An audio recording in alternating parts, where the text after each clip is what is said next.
Are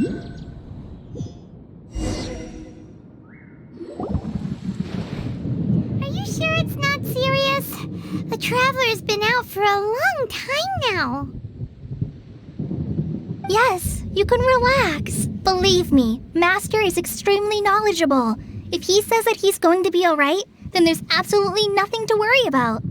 Oh, are you awake now? Oh, thank goodness! Traveler, you're finally awake!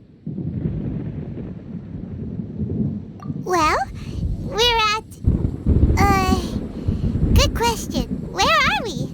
Paimon was in such a panic when you passed out that she even forgot to ask what place this is. This is Gandharvaville. It was originally built by scholars from Sumeru as a place to rest in the rainforest.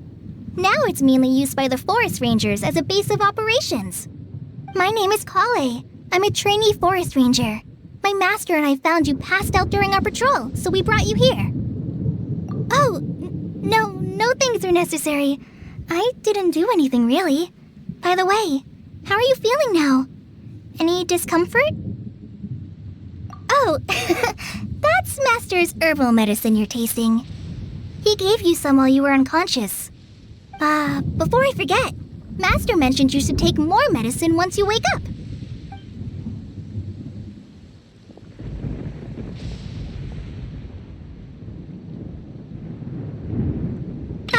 Whoops! Kale, what's the matter? Were you trying to retrieve the medicine? As I've already told you, you must be careful with these. All right, I'll get it for you once I'm finished here. Sorry, Master. Now, the guide to Avidya Forest's edible fungi is clearly posted on our bulletin board. But if Farbode forgets which mushrooms to avoid one more time, I'll have no choice but to leave the guide somewhere a little more visible. Like right smack on his forehead so others can remind him to be careful. Right? This is the second time he's come down with food poisoning this month. I'll be sure to give him a good talking to. Yes, please do. If, on the off chance, Farbode simply enjoys having little imaginary fairies dance before his eyes, then we'll just let him be. But the next time he requires any of our medicine, be sure to charge him accordingly.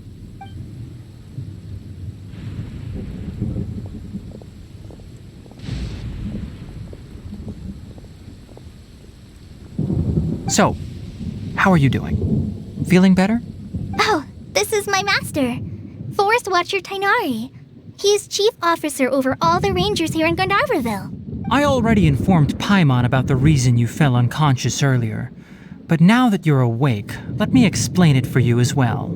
It is common practice for Sumeru scholars of certain darshans to dedicate themselves to training and meditation in isolated areas, particularly the nearby forests.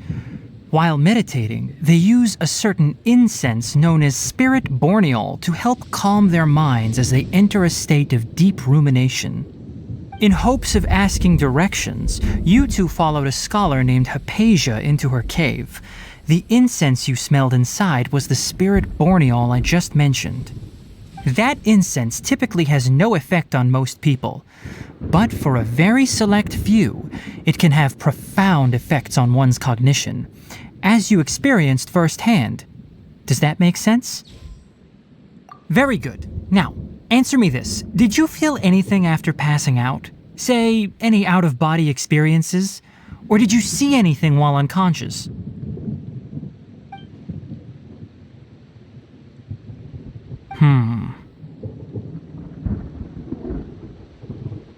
Kale, let the others know to stop bringing their patrol logs here for now. Huh? Why? Because these two will be staying here for the next few days. They can have my room and I'll bunk with Amir. Now get a move on and be sure to do as I've said. Yes, Master Tainari.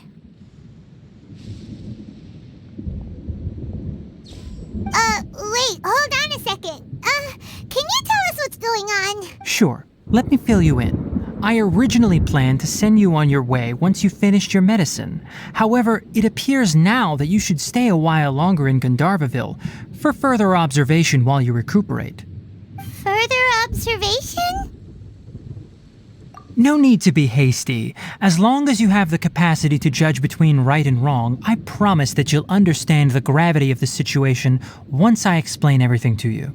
Based on what you saw after smelling the incense and losing consciousness, we can conclude that you experienced a powerful hallucination, which suggests your mental state is not in the best of shape. If you're skeptical, have a whiff of this. Whoa! Are you okay? You're experiencing a similar sensation as when you passed out, aren't you? So even though your condition is stable as of now, if I were to haphazardly let you leave, it's highly likely that you'd suddenly pass out again somewhere else. The rainforest is home to many fierce animals and hazardous areas. If something were to happen to you again, I'm afraid you might not be so lucky. For now, I suggest you continue taking your medicine each day and avoid wandering off on your own. At least until you stop having adverse reactions to this kind of smell, okay? Good. Now continue resting while I fire up another bowl of medicine for you. Seriously? We just arrived in Sumeru and we're already having problems left and right! Paimon knows we're set on meeting Lesser Lord Kusanali as soon as possible, but you really don't look too good. It'd probably be best to let you recover first. Hey! Are you even listening to Paimon? Paimon's over here worrying about you, you know. What's weird? You mean how you're feeling now? You mean the vision of tree roots and red skies you saw? But if those weren't hallucinations, what could they be?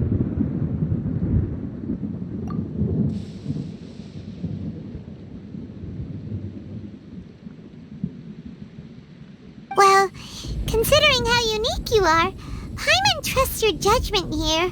But why didn't you say anything about it to Tainari? If he misjudged your condition, then there's a chance you could get worse, right? Huh? You mean that Tainari already knows that what you saw weren't hallucinations? But if that's the case, why would he try to hide that from us? Oh, Paimon gets it now. That explains why you were so quiet earlier. Well, that settles it then. We'll stay here to rest up and figure out what's going on with your hallucinations. But it seems like asking Tainari might not be an option anymore. What do you think we should do? Good idea. Kale's pretty friendly. We can ask her tomorrow about what she knows regarding the Dendro Archon and customs in Sumeru.